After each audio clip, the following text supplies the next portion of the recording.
wonderful blessing of having an office talagang here in downtown Davao.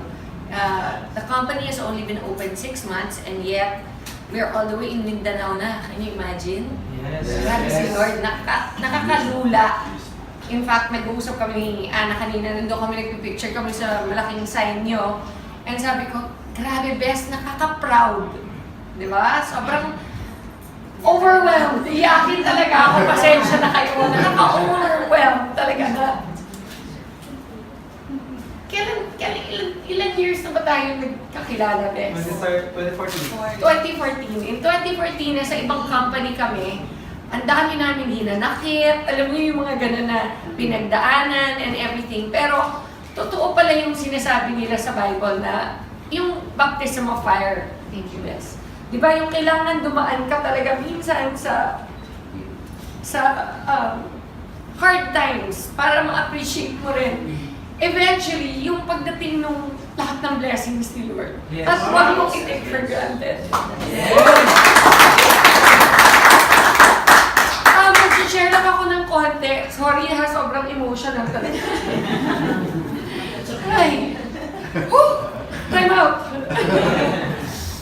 Okay, in year 2000, 2001, na-diagnose po ako ng breast cancer. Stage 2, right breast.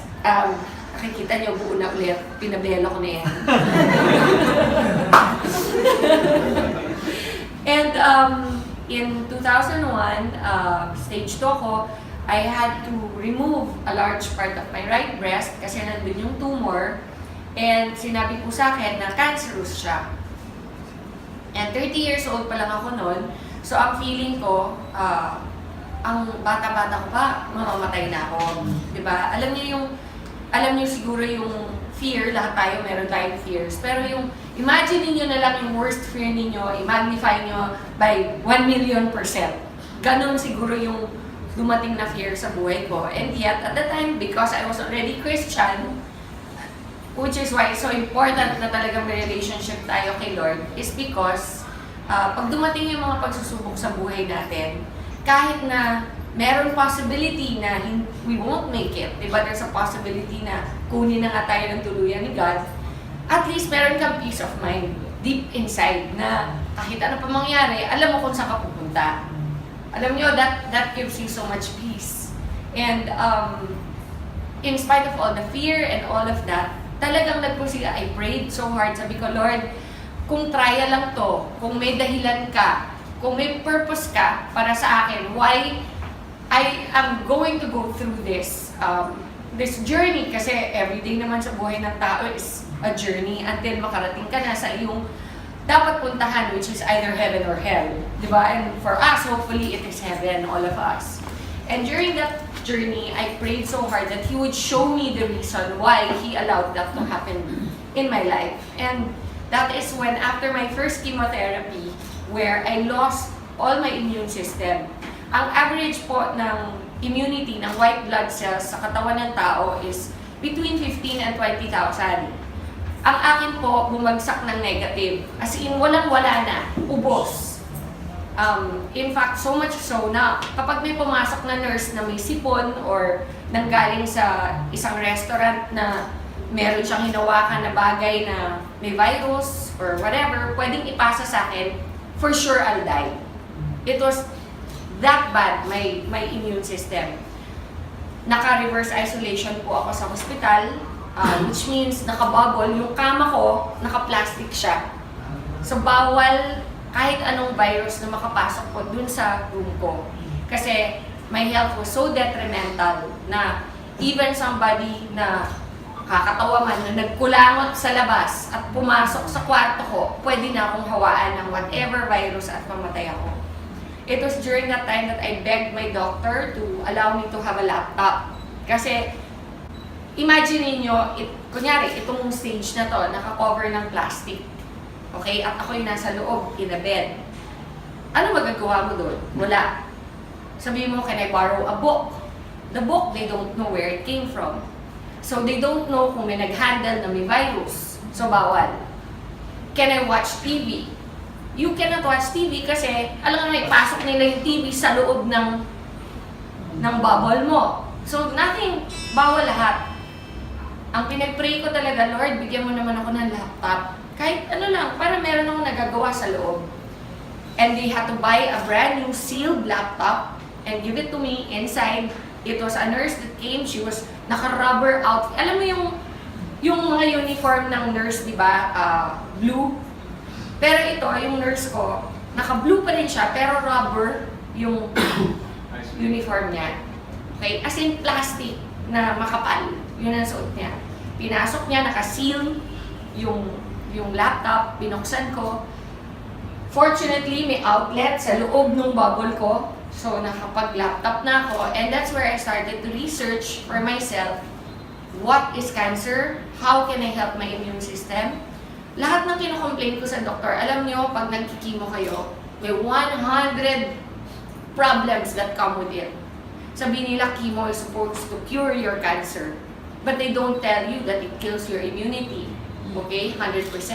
They don't tell you that one of the major side effects is pounding headaches every day. So, di ba habang nagagamot ka for your cancer, binibigyan ka naman ng ibang mga problema. So, pag nag-complain ako ng masakit ang ulo ko na para akong may migraine, magdadala ulit another gamot. Na yung another gamot naman na yun, nakakasuka. So, the whole day, nagsusuka ka. Okay, tapos bibigyan ka naman another medicine to cover naman din pagsusuka.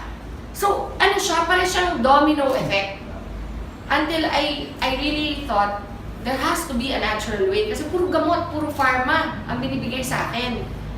Eventually, ang naisip ko, my God, magsasuffer sobra yung liver ko and my kidneys. Puro gamot ang binibigay. How will I be able to heal even if I overcome cancer? Okay? What about the rest of my body? What about my kidneys and my liver and my heart, which has gone through so much because of the chemotherapy? How am I going to recover from that? That's when I started to do all the research online. How to boost your immunity naturally. And you know, honestly, it's amazing. Ang daming ways na mag-boost ng immunity natin naturally. Sleep is the number one way. You have to rest. Okay? Sinasabi nila, the only time your body heals is when you are sleeping. Did you know that? Di ba, iniisip mo, relax, beach, okay yan, di ba? That doesn't matter. You can relax in the beach. That's enjoyment. That's not healing.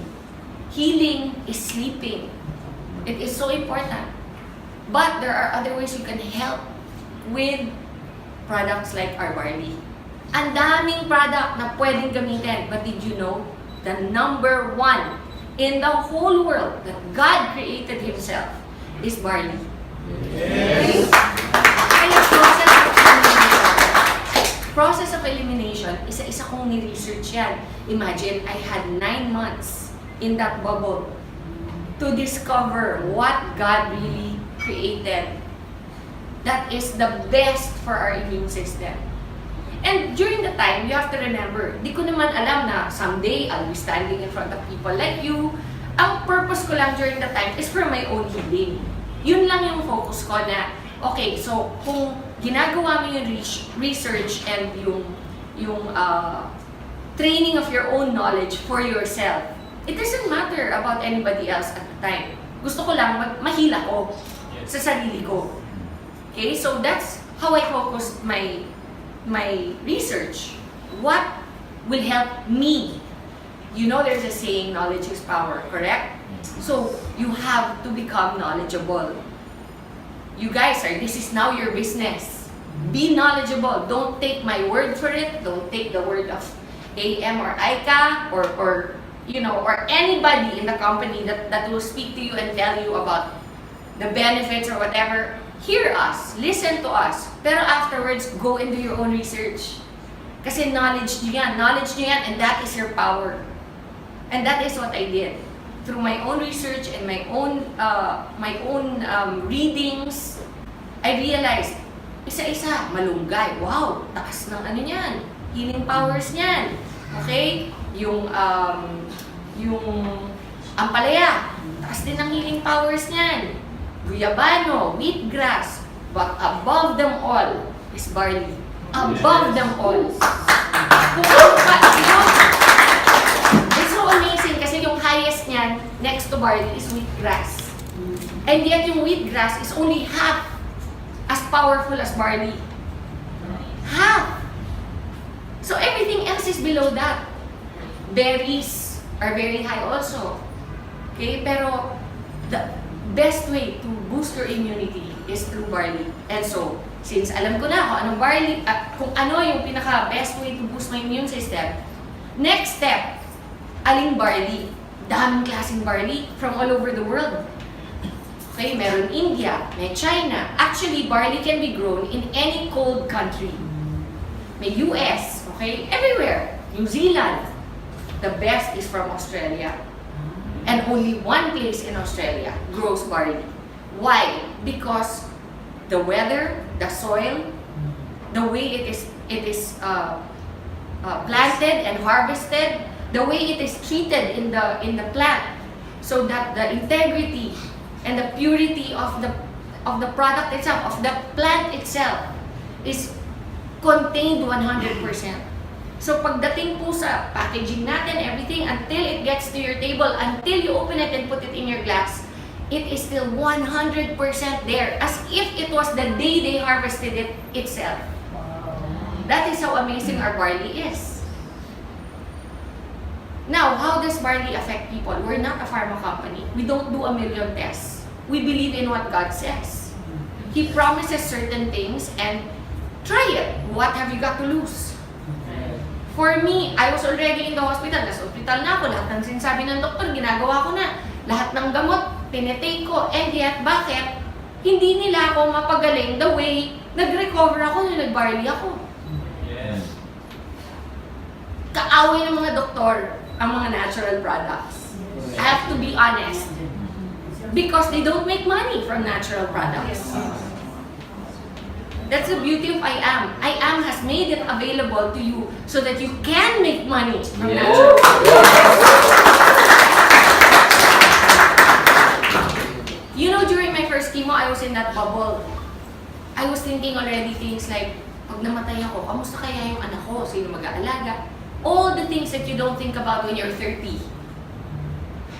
And I was already thinking, and accept ko na, okay naman daddy niya eh, kahit hibalay kami. Mapapalaki niyang mabuti yan. Andiyan naman mama ko, my sisters, di ba? Little did I know that God had a plan. That someday, what now? That was 2000. 17 years later, I would be here with you. Yes.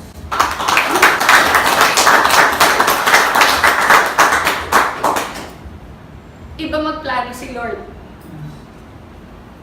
Do not assume to know. You, grabe, for me, kaya ako very emotional kasi it's so real for me. It was a time when I really thought na tapos na yung buhay ko. And then, every single time meron ganito na gathering or yung launch ng I Am natin, di ba, yung sobrang grateful ako na, wow God, binigay mo pa rin sa akin itong opportunity na makashare. Even if the worst thing happened to me in my life, na because of that cancer, because of that experience, andito ako ngayon. Nakakatulong sa maraming tao through I Am. Diba? Sobrang nakaka-overwhelm. Alam nyo, after my first chemo, which I was in that isolation for so long, on my second chemo, di na ako na-isolate. Yung immune system ko, which took 21 days to recover from the first chemo. So, kunyari may ano kayo? Maro, thank you guys. Explain ko lang para naiintindihan nyo. During my first chemo, I ended up in the ICU. Okay? Yan, tama yan ha. Ako to. I'm not very good at drawing. Okay? Nakabubble yan. Ang first chemo, say day 1. Ito pala. Wala talaga. Wala. Day 1 yan. Day 1. First chemo. Ang treatment ko is 4 chemos. Dapat. And then after the 4 chemos, 21 days of radiation therapy.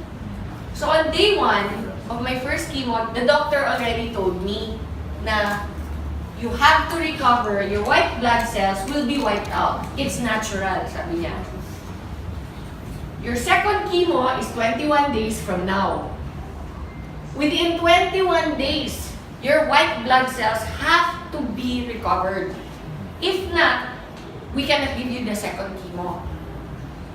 Okay? And if we cannot give you the second chemo, you will go back to the first again. Can you imagine? Yung first pa lang nga gusto ko na mamatay. May tatlo pang matitira.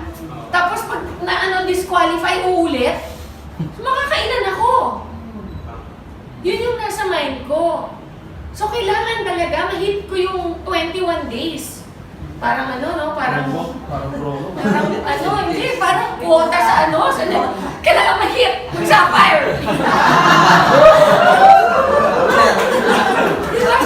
Actually, except that this is for your life. This was for my life. So, I cannot rely lang on what the doctors are saying kasi for me, okay, andyan na lahat ng sinasabi na gagawin ko. Pero, kailangan din tulungan ko sarili ko. Doon pumasok yung research, doon pumasok yung barley. Nung na-discover ko na, alam nyo, on the 20th day, every day kukunan ka ng dugo. Every day for 21 days. On the 20th day, sinabihan ako, you made it. We can give it to you tomorrow. Imagine, ka-recover ko lang today, tomorrow, titirahin na naman ako. Alam mo, gusto mo sabihin, pwede time out kahit 1 week lang, please lang, para normal yung feeling ulit. Ang feeling kasi dito, parang kang gulay. Hindi ka makabanyo on your own, kailangan may nag-aalalay sa'yo. Hindi ka makakain ng tama, kasi lahat ng, ang bibig mo punong-puno ng mga singaw. Okay? Walang lasa, lahat ng kainin mo, tastes like metal. No promise, no. Alam mo yung sasabihin nila, do you know what metal tastes like? Me, I know.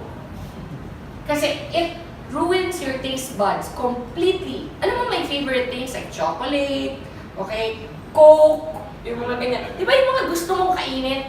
Burger, lahat na ipasok ko sa bibig ko, lasang metal. So wala kang gana. Why will you eat? Kahit sa mind mo, ito yung taste, di ba? Isipin mo, ito yung lasa niyan. Pabibili ko niyan. Pagdating sa'yo, hindi yun yung lasa. Yun yung side effects ng chemotherapy. So I made it to my second. By then, imagine, 20 days na ako nagre-research. By then, sabi ko, by then, husband, I told him, bumili ka ng barley. I don't care what the doctor say. Itago mo, huwag mong pakikita na pinasok mo dito. So, naipasok.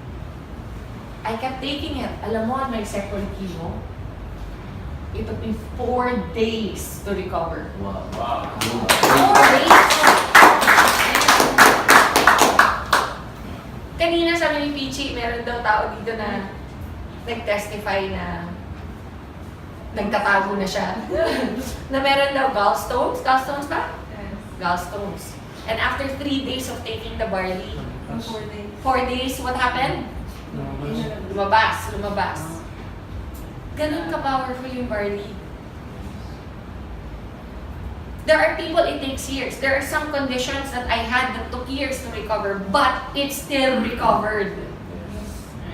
Like, because of chemotherapy, one of the side effects is my ovaries shut down. So, no more mens. No more period.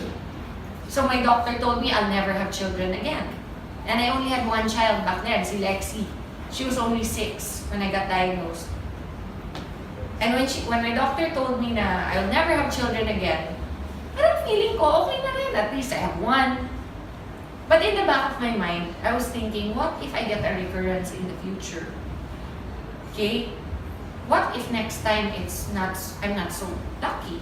What if next time God really wants to take me na? Diba? Sabihin natin, 5 years from now, 10 years from now, bumalik yung cancer, which is very, very much a possibility for any cancer patient. Once may cancer ka na, chances of recurrence are always 50% higher than somebody who's never had cancer. Okay? So, but now I'm on my 16th year. So, out of the woods na ako. Kumbaga, normally, ang recurrence happens within 2 years. Kung hindi ka pa graduate nung 2 years mo, hindi ka pa out of the woods. Pag nakagraduate ka na ng 2 years, your next is 5 years. That's your goal. Pag nakagraduate ka ng 5, 10. Sometimes, even at 12 or 13, nagkaka-recurrence pa. Okay? So you are not out of the woods. For me, it's been 16 years. Wow. Plus, why do I know I am cured? Because my cancer, the one that I had, was called Rh positive. Rh positive is, it feeds on estrogen. Ang nagpapakain sa cancer ko is estrogen sa katawan. Eh di ba nagkaanak ako ulit? After 3 years, 3 years ako umiinom ng barley from day 1. My period came back. Wow. 3 years!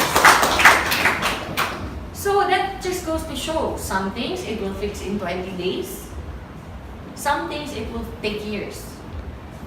But no matter what, if you're consistent and you drink it regularly, it will be fixed.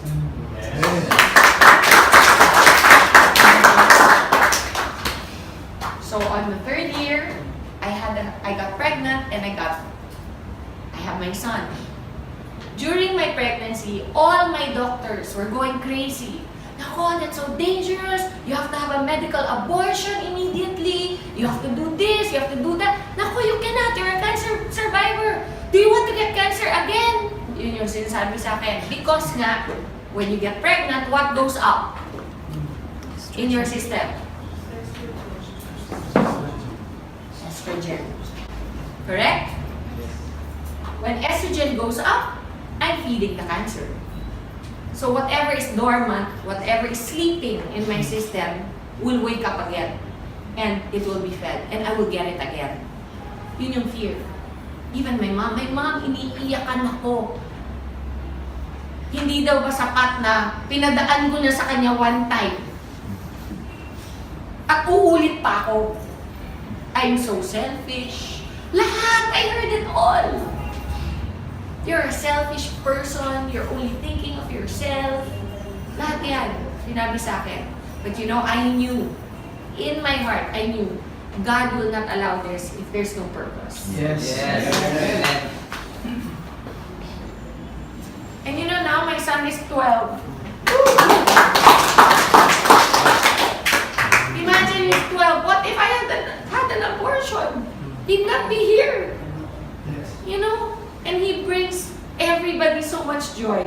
Not just me, my mom, my daughter. And you know, when I found out I was going to have another child, you know, I knew in my heart it was going to be a boy. Hindi ko pa alam yung sex. Pero in my heart, I knew God promised. He said to me, you're gonna have a son. You know, from the day that I knew I was pregnant, alam ko lalaki. And I knew also that, you know, I was reading Malakay because I have so many testimonies about tithing, some other time regarding tithing. But in a nutshell, when I went to the States and I found out I was pregnant, I had no money. None. But I was always a very faithful tither. Tayo, nagpapayaman, di ba? Like what Pastor said earlier, it all belongs to God. All of it. Pag 10 pesos lang ang pera mo, easy no to give 1 peso. Pag 100 pesos, easy to give 10. Pag 100,000 na, madali pa bang magbigay ng 10,000? Or, pag 1 million na, kaya mo magbigay ng 100,000? Harder, di ba? Why? It's relative. It's the same ratio. Why does it become harder? I remember there was one time I earned 1 million pesos in one TV show.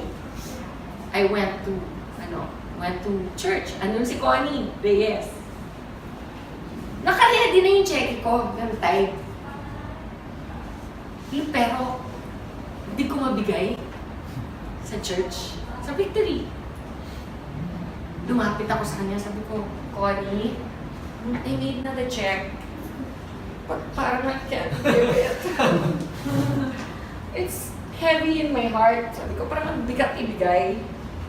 Sabi niya, come on, Ton. Sabi niya gano'n. So, alam mo yung hawak yung, ito yung cheque ito.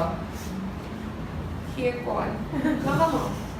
Sinabi niya, ipaganyanan ako sa kanya. Promise. Alam mo, she reminded me, sabi niya, you cannot outgive God. Yes. When I got sick and I had no money to pay for anything, I was in America. I blindly applied. Blindly. I'm not entitled. I'm not an American citizen. I blindly applied for medical aid. And I got approved. My entire treatment was free. Woo! And you know what? I remembered that moment that I gave that check to Connie. Yung bigat ng pag-release nung alam mo yung envelope natin, sabi ko, hirap talaga, hirap i-release yun. Pero I'm so grateful that I did because at the time when I needed help, God was there. I calculated how much it would cost. 5 million to 3. What I got in pesos, $100,000 is what it would have cost. Back then, it was 5 million. Ngayon siguro, doble na yan. But I didn't pay for anything. Even my yung maintenance ko every day, yung tawag nilang tamoxifen. Normally, one tamoxifen is $100. And I have to take one every day. You know how much I was paying? $1 for each one. You cannot outgive God. So, okay lang na magpayaman. But don't forget what Pastor said. The money isn't ours. We're only stewards. So, ayan, sidetrack tuloy ako.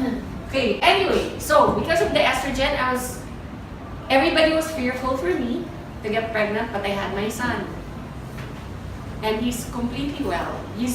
Alam mo, I only have one breast to breastfeed him. Because they had radiated my right breast. So when they radiate, I actually asked my doctor, how's that? What if I have another, eventually if I have another child, you're never gonna have another child. Alam mo yun, when somebody speaks into your life like that, how hard it is to receive and accept. But what if? No, you will never.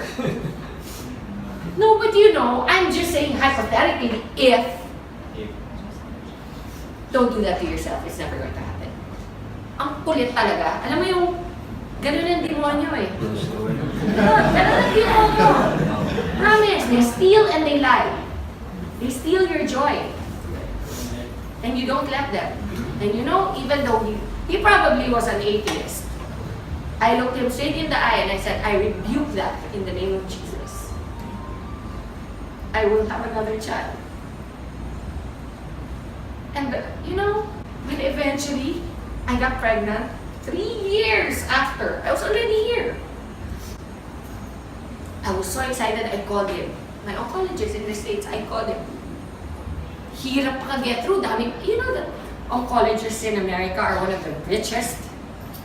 Because people get cancer all the time. So they always have patients. It's a business. Normally, they don't even know you. They don't remember your name sa dami. Pero ako, natandaan niya. Kasi number 1, I'm not from there. I'm from the Philippines. Number 2, maganda ako eh. What can I say? Diba? I must have made an impression. Diba? Number 3, which is probably most likely the reason why he remembered me, I was his youngest patient. Okay. I was only 30. Most of his patients are 60, in their 50s, ganyan. Siyempre, siguro, tuwing ako yung papasok sa office niya, happy siya. Hindi masyonda yung pumasok, di ba? Hindi Jurassic. So, nagkaroon kami ng banter ng aking doktor.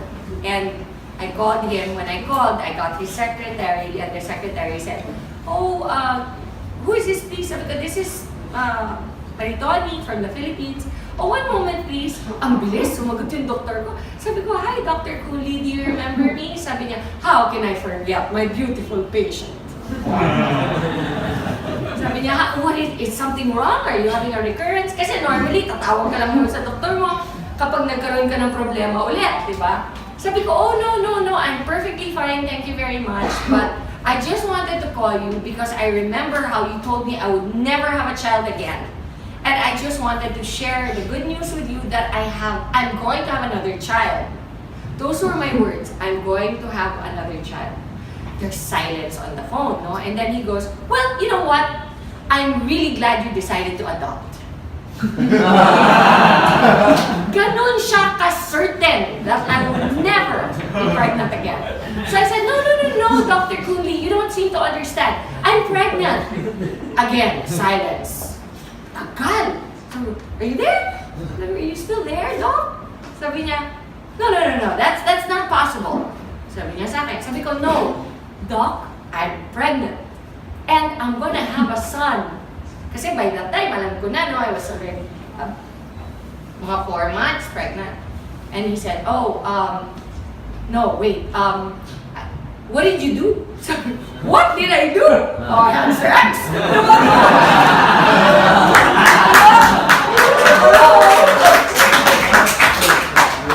No, but, you know, I said to him, "Nothing, I didn't do anything." He goes, "No, you must have done something."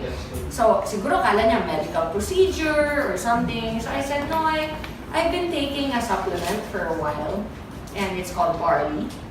And ako yung nag-educate sa kanya about what I had done this whole time, from day one. Sabi niya, "Oh, you're a sneaky one." Sabi ko, "But it worked." And sabi niya, "Oh, well, I'm very happy for you. You know, and in as much as we are not allowed to recommend those things, being doctors, we do not stop our patients if they want to." Sabi niya. So, imagine, that's my oncologist na. He's the one that told me I'll never have a child again. He's the one that told me that, you know, if I get pregnant, for sure I'll have a recurrence. And yet, here I am. My child is 12 years old. I'm 100% in good shape. I would like to say I'm in more than good shape. Yes!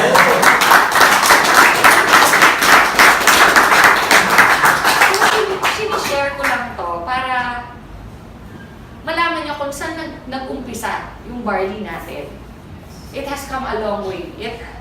When I first met AM, you know, and he told me he was interested in the barley, parang protective pa ako. Di ba yung parang ayokong i-share? Kasi parang ang feeling ko, baby ko to eh. This is my baby. This is what helped me survive. And then after a year of friendship that developed between us, I could feel where his heart was. And I knew that his purpose was aligned with mine, which is that we want to help people. We want to help people get better. We want to spread the love of God more than anything. And one of the ways, ironically, is through one of the toughest things I've ever had to go through in my life. And something that I discovered during that time. So, you know, it is an honor and a blessing to be able to provide the barley that helped me to I Am Worldwide. So do not ever, I mean, if you have any questions, we're always available to let you know. You know, I always encourage also members. Kasi minsan yung mga nagpa-private messages sa mga social media accounts ko. Simple things like, pwede ba ang barley sa diabetic? You can Google that. I am not your only source of information. Tama lang. Okay?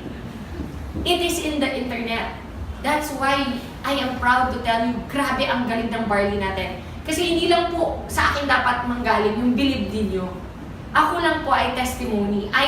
This thing that you see in front of you is the reason why I'm living proof that it works. Okay? But go and do your own research. Find out. Maybe, mas may alam pa kayo eventually kaysa sa akin about what barley can do. Yes. Diba? You know, I've had people take barley, come up to me and say, "Hoy, alam nyo, yung anak ko, congenital ang heart disease niya, ganyan-ganyan." And then, we just kept giving barley and eventually it healed. I didn't know that barley could do that. Kasi I'm not naman a doctor or a nutritionist. I'm just a person who took this beautiful gift of God and it worked for me. And that's why I want to share it. I want to let you all know that we are here to support you in every way. It will not only give you great health, it will give you great pockets. Yes. Yes. God bless you, everyone. Thank you.